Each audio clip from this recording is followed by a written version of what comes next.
So ఈ ఎలక్షన్స్లో Trisha influence కానీ త్రిష పాత్ర కానీ లేదా ఆమె పాపులారిటీ కానీ ఎంతవరకు విజయ్ పార్టీకి ఉపయోగపడింది అనుకోవచ్చు? అది మనం చూసినట్టయితే వెరీ నెగ్లిజిబుల్ అని చెప్పొచ్చు. అంటే అభిమానులు విజయ్కి ఉన్నంత ఎక్కువగా క్రేజ్ ఇక్కడ త్రిషాకి ఉన్నప్పటికీ ఇది కేవలం రూమర్స్ అని చెప్పొచ్చు. ఈరోజు మే 4న త్రిష పుట్టినరోజు అవడంతో ఆమె తిరుమలకి వెళ్ళి ప్రత్యేక పూజలు నిర్వహించారు.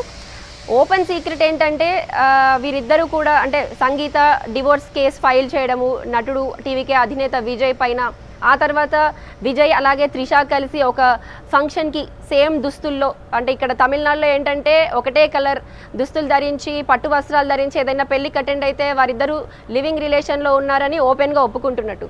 ఇవన్నీ కూడా ఎవరు కూడా అఫీషియల్గా స్టేట్మెంట్స్ రిలీజ్ చేయనప్పటికీ కూడా విజయ్ అన్ని టెంపుల్స్కి వెళ్ళి పూజలు జరిపించడం, అలాగే త్రిష కూడా తన పుట్టినరోజు సందర్భంగా తిరుమలకి వెళ్ళి పూజలు జరిపించడం జరిగింది. కానీ త్రిష ఇక్కడ ప్రత్యేకంగా విజయ్ గెలుపుకి ఎటువంటి సహాయం కానీ లేదా తను చేసేటువంటి పూజలు కానీ ఇక్కడ నెగ్లిజిబుల్ అని చెప్పొచ్చు. త్రిషకు ఉండేటువంటి ఫ్యాన్ బేస్ ఉన్నప్పటికీ ఎవరు కూడా అఫీషియల్గా దీన్ని మాట్లాడరు. అండ్ ఇక్కడ మనం చూసినట్టయితే ముఖ్యంగా విజయ్ ఫ్యాన్ బేసే ఎక్కువగా పనిచేసిందని చెప్పొచ్చు. ఆయనకు ఉండేటువంటి క్రేజ్.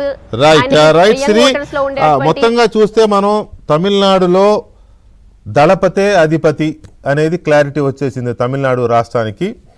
ఇక బెంగాల్లో అధికారే అధిపతి అనేది క్లారిటీ వస్తుంది. సువేందు అధికారి ఆయన అక్కడ బీజేపీ చీఫ్గా ఉన్నారు.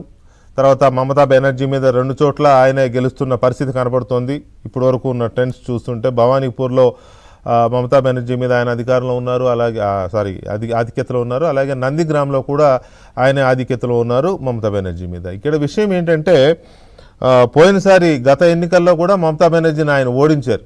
తర్వాత ఆమె వేరే స్థానం నుంచి పోటీ చేసి గెలిచి సీఎంగా కంటిన్యూ అయ్యారు. సో ఈ సిచ్యువేషన్లో అధికారే అధిపతి అవుతారా? బెంగాల్లో ఈక్వేషన్స్ ఎలా ఉన్నాయి? బీజేపీ సైడ్ నుంచి ఎలాంటి రియాక్షన్స్ ఉన్నాయి?